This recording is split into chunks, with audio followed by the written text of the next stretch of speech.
Every system of thought eventually reaches a stopping point, a place where explanation, justification, or proof can go no further. Philosophers have given different names to these stopping points depending on what kind of chain is being terminated. A brute fact ends the search for deeper explanation. A moorean fact ends the spiral of skeptical doubt. An axiom ends the regress of formal derivation.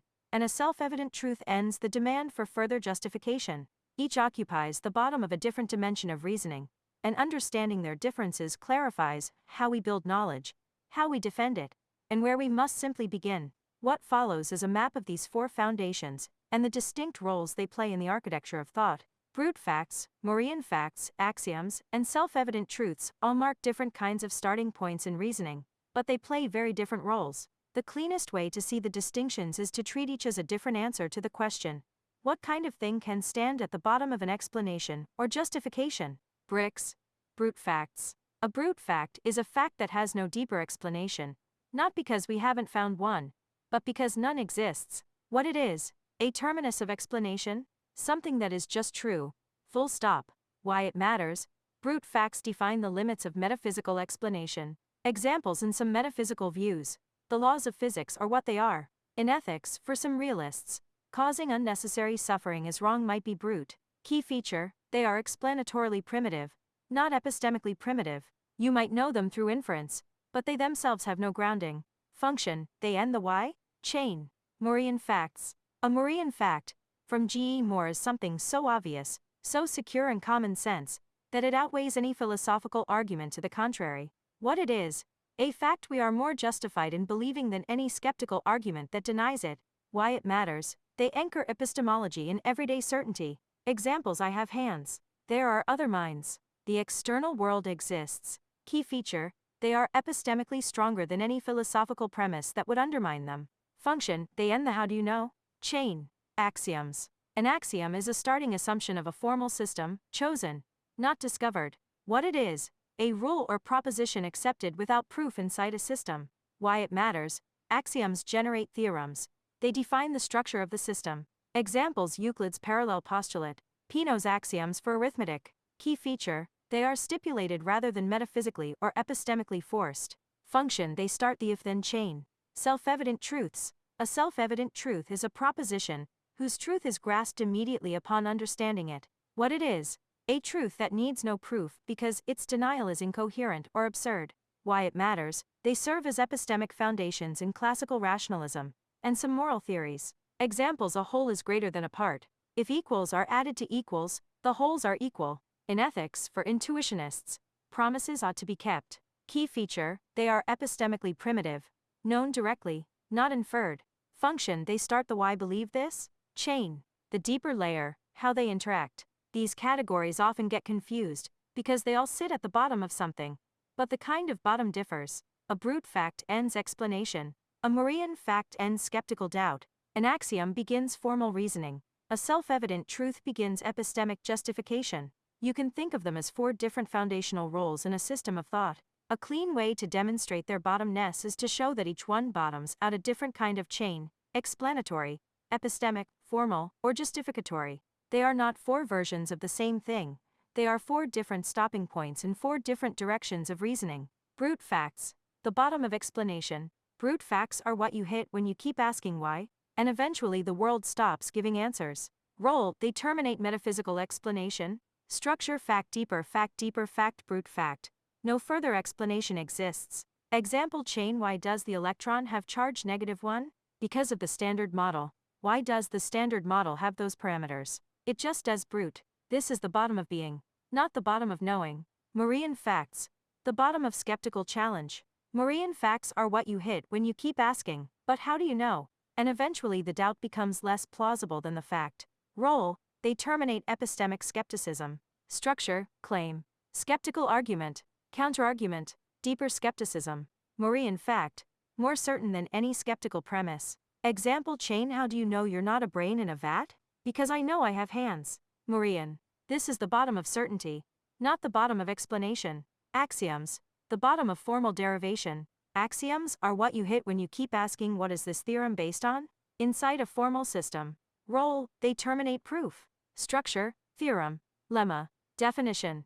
Axiom. Axiom, Stipulated starting point. Example chain y is the sum of angles in a triangle 180 degrees. Because Euclid's axioms entail an axiom, this is the bottom of systems, not the bottom of reality. Self-evident truths, the bottom of justification. Self-evident truths are what you hit when you keep asking why believe this? And the answer is, because understanding it is enough to see it must be true. Role, they terminate rational justification. Structure, belief. Justification. Deeper justification. Self-evident truth. Grasped directly. Example chain y believe that equals added to equals yield equals. Because once you understand it, it cannot be false self-evident. This is the bottom of rational insight, not the bottom of proof or explanation. Each one is foundational, but foundational in a different dimension. Brute facts bottom out metaphysics. Moorean facts bottom out common sense epistemology. Axioms bottom out formal systems. Self-evident truths bottom out rational justification.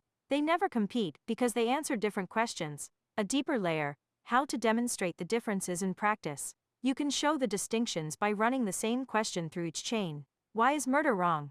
As a brute fact, it has no deeper explanation. As a moorean fact, it's more certain than any skeptical argument denying it. As an axiom, it's a stipulated rule in a moral system. As a self-evident truth, its wrongness is seen directly upon understanding it. Same surface claim, 4 different bottoming out mechanisms. Bonus. Analytical statements, true in virtue of their meaning, often by defining a subject with a predicate, e.g., a triangle has 3 sides. They may not be immediately obvious without understanding the definitions, but they are generally informative about the concepts. Tautologies, statements that are true in every possible interpretation, or by logical syntax, such as either it is raining or it is not raining. They are often considered circular, or saying the same thing twice. Murder is wrong given it is the unjustified killing of another. The skeptic might ask why is it wrong to be justified when killing? The skeptic's question, why is it wrong to be unjustified when killing, pushes the discussion one level deeper. The key is to show that the wrongness of murder is not an extra rule layered on top of unjustified killing, but that unjustified killing already contains the moral violation inside it. The structure becomes clearer when you unpack what justification means in this context. What unjustified killing actually encodes. Calling a killing unjustified is not a neutral description. It already asserts that the agent lacked a morally sufficient reason to override another's agency, acted without legitimate authority, violated the victim standing as a bearer of interests, projects, and claims, treated another's life as available for disposal without warrant. Each of these is a moral failure. So when we say, murder is wrong because it is the unjustified killing of another, we are not giving a circular definition. We are identifying the kind of killing that is wrong.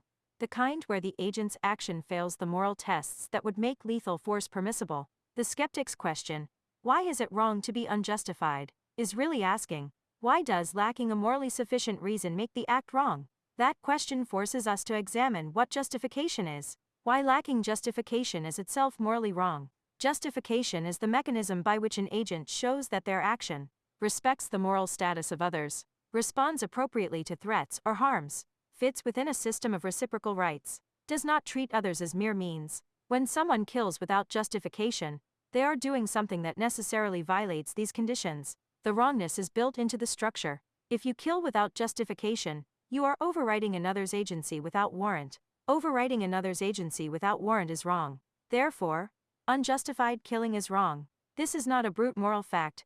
It is a relational one. The wrongness arises from the relationship between the killer and the victim. Why the skeptic's regress stops here. If the skeptic keeps asking why is that wrong, you eventually hit a foundational point in moral reasoning. There are 3 possible foundations. 1. Self-evident moral truths. Some moral theorists hold that certain principles are directly seen as true once understood. It is wrong to treat persons as mere instruments. It is wrong to harm others without sufficient reason.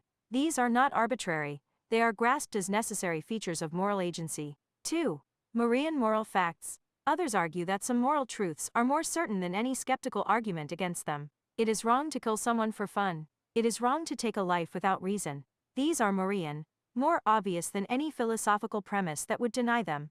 3. Brute normative facts. A third view says that some moral facts simply have no deeper explanation. Unjustified killing is wrong is where the chain ends. This is not circular. It is a terminus of moral explanation. How the pieces fit together. The skeptic's question is powerful because it forces you to clarify what kind of foundation you're appealing to. Each gives a different kind of stopping point, a deeper insight. The skeptic's question only seems troubling if you treat unjustified as a thin label. But in moral philosophy, justification is the entire architecture of moral permission. To be unjustified is to fail that architecture. The rawness is not added afterward.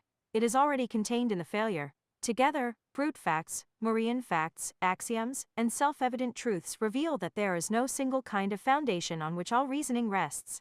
Instead, different intellectual projects bottom out in different ways.